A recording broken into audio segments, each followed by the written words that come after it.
술에 잔뜩 취한 여성의 몸이 선로 끝에 아슬아슬 걸쳐 있었습니다. 비틀거리는 그녀의 발은 이미 선로를 향해 반쯤 나가 있었고 주변 사람들은 숨을 죽인 채 그녀를 지켜볼 수밖에 없었죠. 그리고 바로 그때 그녀의 몸이 앞으로 기울자 한 남자가 소리치며 달려드는데요. 과연 그들에겐 무슨 일이 생긴 것일까요? 지금 바로 사연 시작합니다.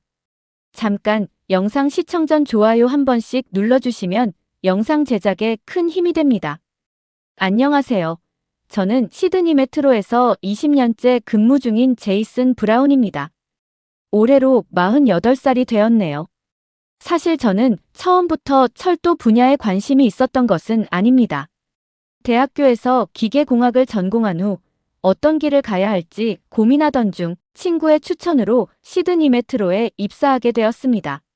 솔직히 말해 당시엔 철도 산업이 제게 그리 매력적으로 느껴지지 않았습니다. 안정적인 직업이라는 점이 유일한 장점처럼 보였죠. 입사 초반에는 단순히 주어진 일을 해내는 데만 집중하며 매일 같은 일상이 반복되는 것처럼 느껴졌습니다. 하지만 어느 날 제 삶과 커리어를 완전히 바꿔놓은 사건이 일어났습니다. 시드니 남서부에 위치한 칼튼 기차역에서 3살 된 아이를 태운 유모차가 선로로 굴러떨어지는 사고가 발생한 것입니다. 그날은 평범한 날처럼 보였지만 이 소식은 전 직원들에게 큰 충격으로 다가왔습니다. 사고 당시 아이의 가족은 역의 엘리베이터를 타고 승강장으로 내려왔습니다. 부모님 중 한 분이 잠시 유모차에서 손을 뗀 사이 유모차가 경사면을 따라 선로로 굴러가 버린 것입니다. 아이의 아버지는 곧바로 선로로 뛰어들어 아이를 구하려 했지만 안타깝게도 열차와 충돌을 피하지 못했습니다. 그 결과 아버지와 딸이 현장에서 목숨을 잃었고 어머니는 심각한 부상을 입고 병원으로 이송되었습니다. 이 사고는 저에게 큰 충격을 주었을 뿐만 아니라 제 일이 가진 무게를 다시 한번 깊이 생각하게 했습니다. 그날 밤 집에 돌아와 뉴스 화면을 멍하니 바라보며 우리는 정말 이 사고를 막을 수 없었을까? 라는 질문이 머릿속을 떠나지 않았습니다. 다음 날 회사는 직원들을 대상으로 긴급 회의를 열었습니다. 사고의 원인을 분석하고 유사한 사고를 방지하기 위한 방안이 논의되었죠. 그 과정에서 저는 처음으로 저를 스스로 비난했습니다. 우리의 시스템이 안전하다고 자부했지만 정말 그랬던 걸까? 내가 더 노력했다면 이런 비극을 막을 수 있었을까? 라는 자책이 끊임없이 떠올랐습니다. 사실 시드니 철도 네트워크에서는 매주 평균 5명의 승객이 플랫폼과 열차 사이의 틈새로 추락하는 사고가 발생합니다. 이 이야기를 처음 들었을 때는 솔직히 믿기 어려웠습니다. 하지만 철도 현장에서 일을 하다 보면 이 숫자가 결코 과장이 아니라는 걸 알게 됩니다. 제게 가장 충격적이었던 건 이 사고가 단순히 통계적인 문제가 아니라 실제 사람들의 생명과 안전이 걸린 심각한 상황이라는 점이었습니다. 특히 어린아이들과 노인 승객들이 자주 피해자가 된다는 점은 정말 가슴이 아팠습니다. 한 번은 레드펀역에서 이런 사고를 직접 목격한 적이 있습니다.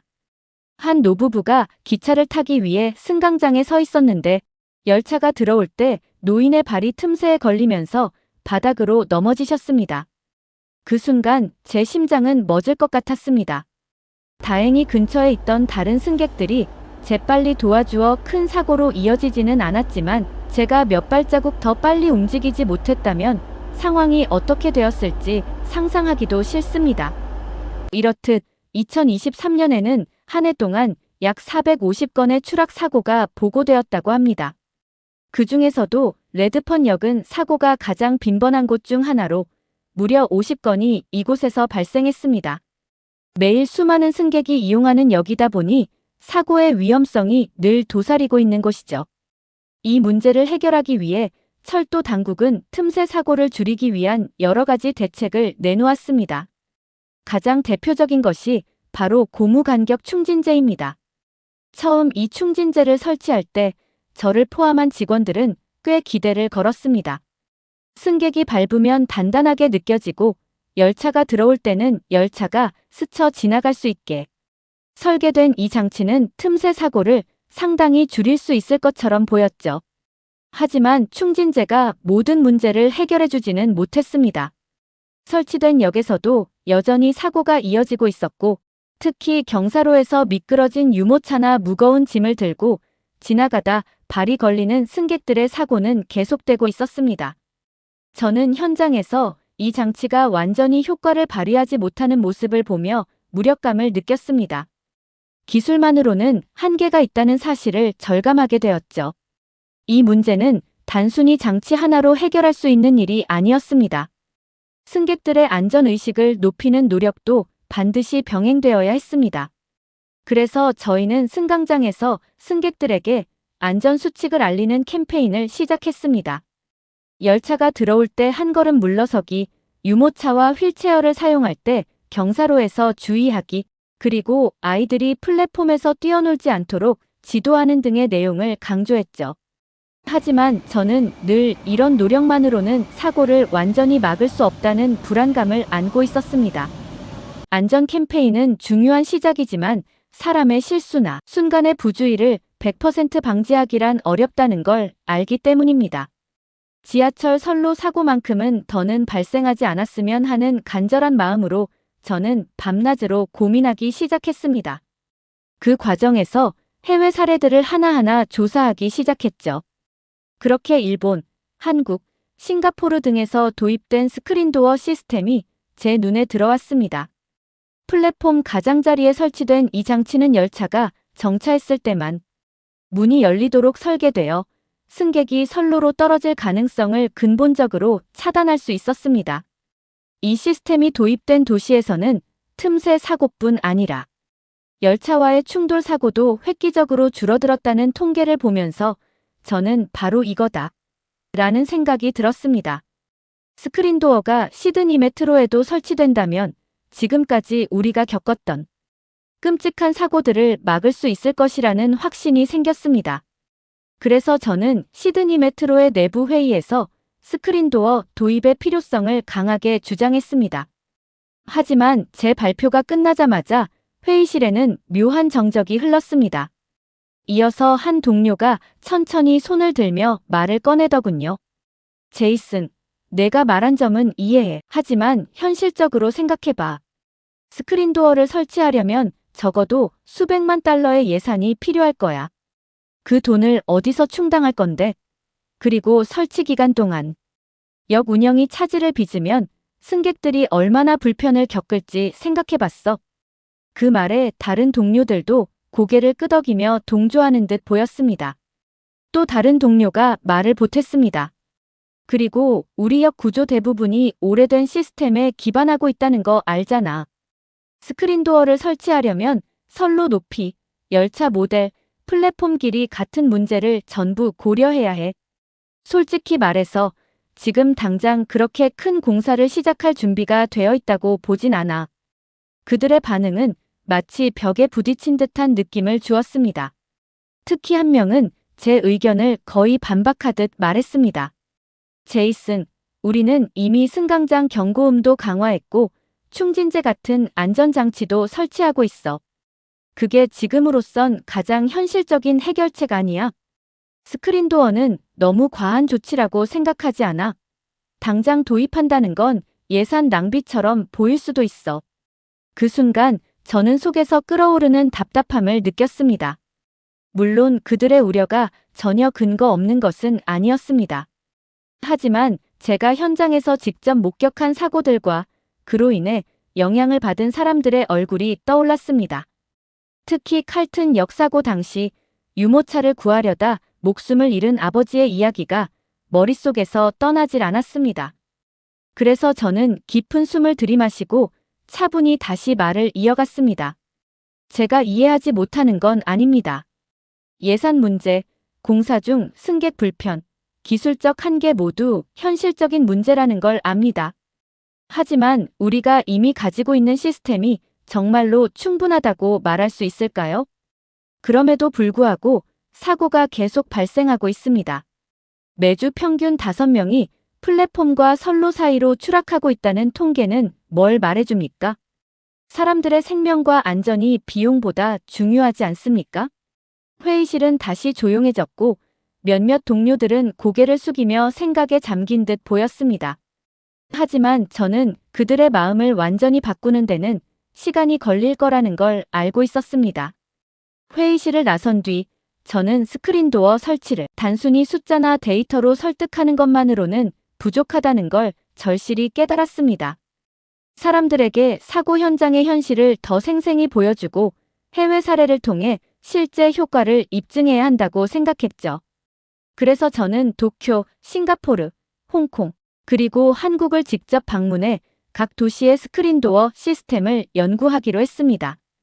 도쿄는 제가 가장 먼저 방문한 도시였습니다. 일본의 철도 시스템은 워낙 정교하고 효율적이기로 유명하죠. 도쿄 지하철에서도 주요 역들에 스크린도어가 설치되어 있는 모습을 볼 수 있었는데 일부 역에서는 절반 높이의 스크린도어를 사용하는 것이 눈에 띄었습니다.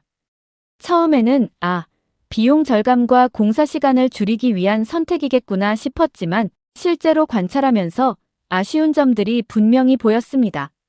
우선 절반 높이의 도어는 사람이 넘어가거나 물건이 떨어지는 사고를 완전히 방지하지 못한다는 점이 문제였습니다. 승강장에 서 있던 승객이 가방을 선로 쪽으로 떨어뜨리는 모습을 봤을 때 저도 모르게 긴장하게 되더군요. 특히 출퇴근 시간처럼 혼잡한 시간대에는 승객들이 도어 쪽으로 몰리면서 위험해 보이는 순간들이 있었습니다. 밀려난 승객이 균형을 잃고 넘어지거나 도어 위로 비틀거리며 몸을 기댈 때마다 안전에 대한 의문이 들었습니다. 완전 밀폐형 스크린도어라면 애초에 이런 상황 자체가 발생하지 않았을 텐데 절반 높이의 도어는 안전을 보장하기에는 여전히 한계가 있다는 걸 느꼈습니다. 도쿄의 철도 시스템이 훌륭하다는 사실은 여전히 변함없지만 이 부분에서는 조금 아쉬움을 느꼈습니다. 싱가포르에서는 모든 MRT역에 스크린도어가 설치되어 있었습니다. 싱가포르의 시스템은 상당히 세련되었고 완전 밀폐형 구조로 설계되어 안전성과 에너지 효율을 모두 잡으려는 노력이 돋보였습니다. 그러나 문제는 정비와 유지 보수였어요. 완전 밀폐형 구조는 초기 설치 비용뿐만 아니라 고장이 발생했을 때 수리 비용과 시간이 상당히 많이 든다는 단점이 있었습니다. 실제로 방문 중 한 역에서 스크린도어 고장으로 열차가 지연되는 상황을 목격했는데 이로 인해 승객들이 불편을 겪는 모습을 보며 시스템의 취약성을 느꼈습니다. 홍콩 역시 비교적 완벽에 가까운 스크린도어 시스템을 운영 중이었습니다. 특히 MTR은 혼잡한 도시 환경에서 승객의 안전을 크게 높였다는 점에서 긍정적인 사례로 손꼽히고 있습니다. 혼잡한 출퇴근 시간대에도 스크린도어가 안정적으로 작동하며 사고를 예방하는 데 큰 역할을 하고 있다는 점은 분명 인상적이었습니다. 하지만 홍콩의 시스템에도 아쉬운 점이 있었습니다. 통풍 문제가 바로 그것이었습니다.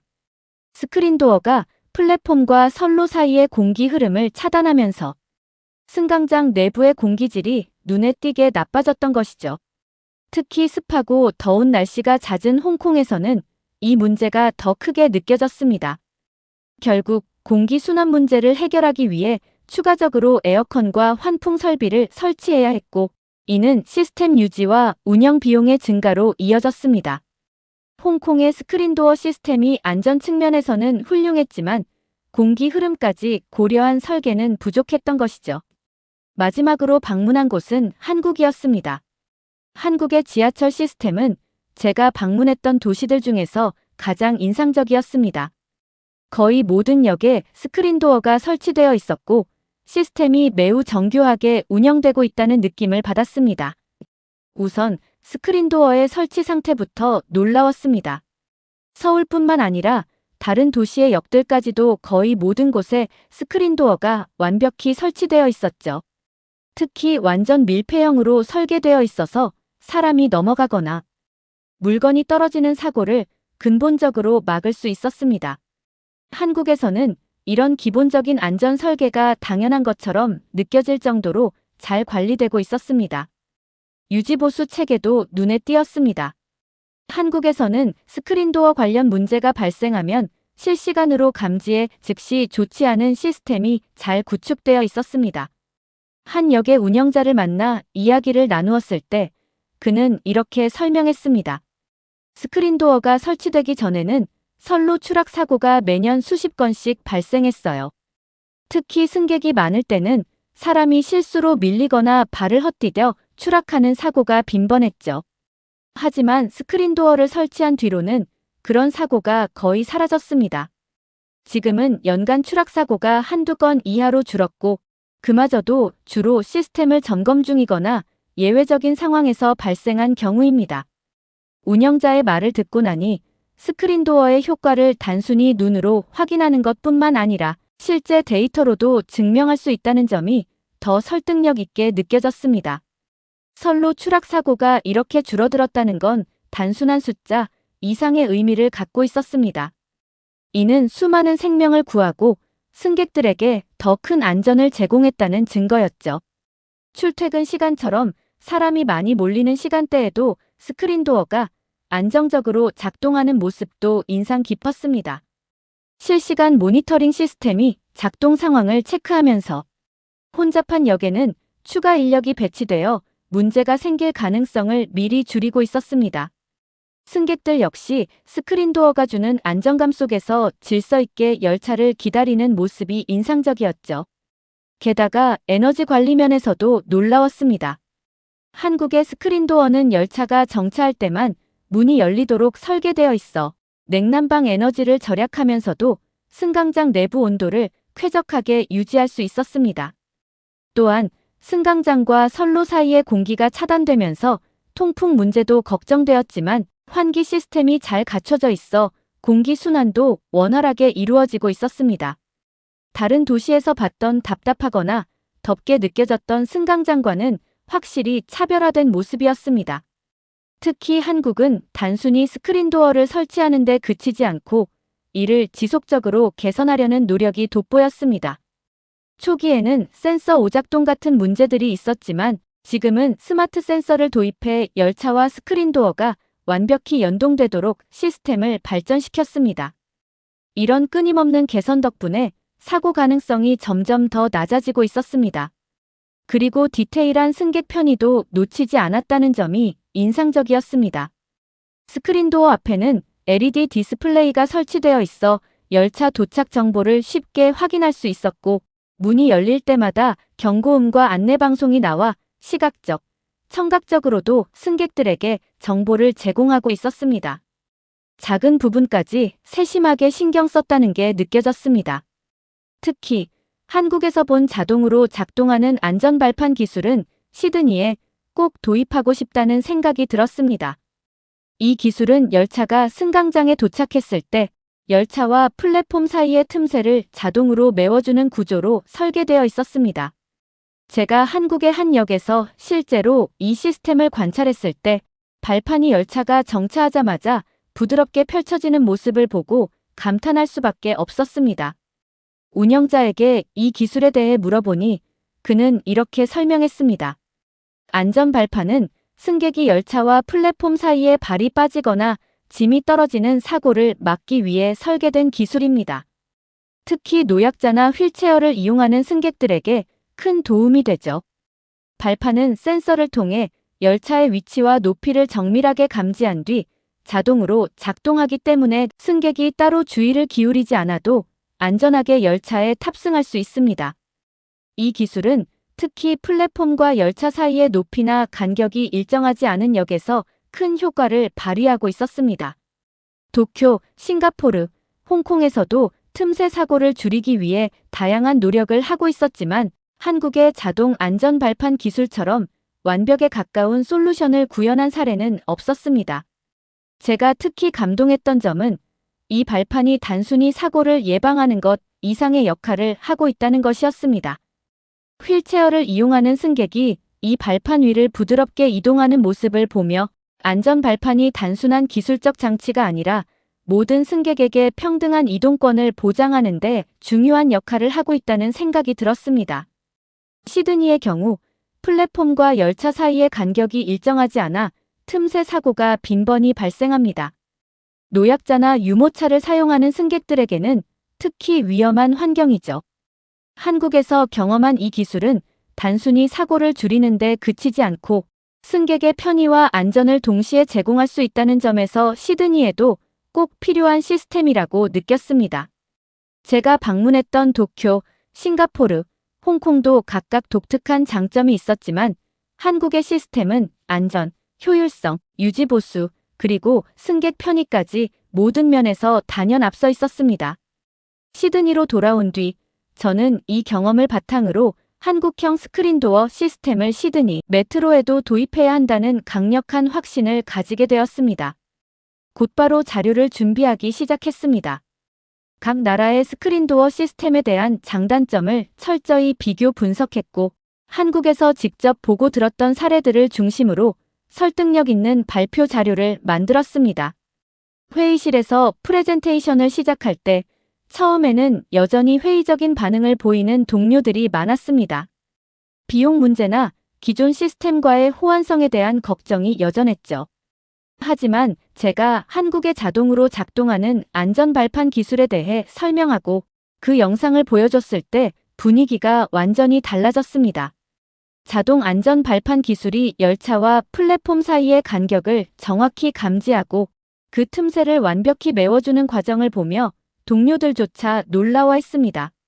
한 임원은 이런 기술이 이미 이렇게 완성된 상태로 운영되고 있다는 게 정말 대단하네요. 특히 휠체어나 유모차를 사용하는 승객들에게 얼마나 큰 도움이 될지 상상이 갑니다. 라고 말하며 긍정적인 반응을 보였습니다. 제가 발표한 한국 사례는 단순히 기술적 우수성에 국한된 것이 아니었습니다. 선로 추락 사고가 스크린도어 설치 후 얼마나 줄어들었는지, 유지보수 체계가 얼마나 효율적으로 운영되고 있는지, 그리고 자동 안전 발판이 승객들에게 실질적으로 어떤 편의를 제공하고 있는지를 구체적으로 설명했습니다. 특히 이 기술이 승객의 안전뿐만 아니라 철도 시스템 전체의 신뢰도를 높이는데 크게 기여했다는 점을 강조했습니다.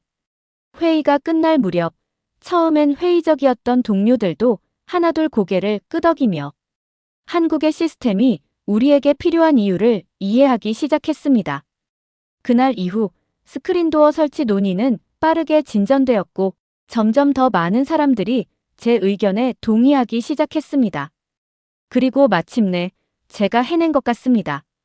그렇게 오랜 시간 동안 회의실에서 자료를 준비하고 설득하는 등 수차례 토론을 거친 끝에 드디어 시드니에 스크린도어를 설치하기로 결정이 내려졌습니다. 그리고 그 과정에서 저는 한 가지 더 강력히 주장했습니다. 이번 프로젝트는 반드시 한국 기업이 맡아야 한다고요. 제가 한국을 방문했을 때 직접 보고 경험한 기술력은 단순히 우수함을 넘어 믿음직스럽고 안정적이라는 확신을 얻었기 때문이었습니다. 처음엔 왜 꼭 한국 기업이어야 하느냐는 질문이 많이 나왔습니다. 그러나 저는 한국의 사례를 데이터와 영상으로 보여주며 다른 나라들보다 한국의 기술이 얼마나 완성도가 높은지를 설명했습니다. 또한 한국 기업이 가진 프로젝트 관리 능력과 정교한 설계가 이번 시드니 메트로에 필요한 요소임을 설득했습니다. 결국 한국의 스크린도어 시스템이 시드니에 도입되었고 한국의 현대모백스가 시드니 메트로 시티 앤 사우스웨스트 프로젝트에 참여하게 되었습니다. 이 프로젝트는 시드니 사우스웨스트 노선의 10개역에 스크린도어 360개와 기계식 안전발판 150개를 설치하는 대규모 작업이었죠. 이 모든 과정에 제가 참여하고 있다는 사실이 아직도 믿기지 않을 만큼 뿌듯합니다. 단순히 일하는 직원으로서가 아니라 더 안전한 시드니를 만들겠다는 마음으로 이 프로젝트를 이어오고 있거든요. 특히 이번 프로젝트에 한국의 스크린도어 시스템이 도입되었다는 사실이 정말 기쁩니다.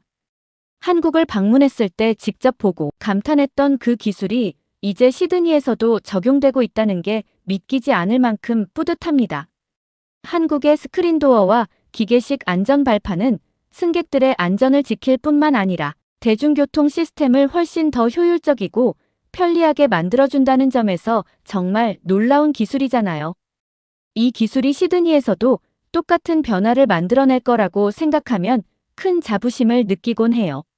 제가 한국의 기술을 도입해야 한다고 끝까지 주장했던 기억이 나요. 당시에는 굳이 한국 기술이어야 하냐는 질문도 많이 받았죠. 하지만 한국의 시스템은 제가 직접 경험했을 때도 정말 최고였고, 이번 프로젝트에서도 그 기술력이 그대로 증명되고 있습니다. 지금 이렇게 안전하고 효율적인 시스템이 시드니에 적용되고 있는 걸 보면 제가 그때 왜 그렇게 열심히 주장했는지 스스로도 고개를 끄덕이게 돼요. 솔직히 승강장에서 사람들이 안전하게 열차를 기다리는 모습을 보면서 저도 모르게 살짝 미소 짓게 됩니다. 오늘의 사연 어떻게 들으셨나요? 오늘의 사연이 좋으셨다면 구독과 좋아요를 눌러주세요. 여러분의 구독과 좋아요는 영상 제작에 큰 힘이 됩니다. 끝까지 시청해주셔서 감사합니다. 더욱더 감명 깊은 사연으로 찾아뵙겠습니다.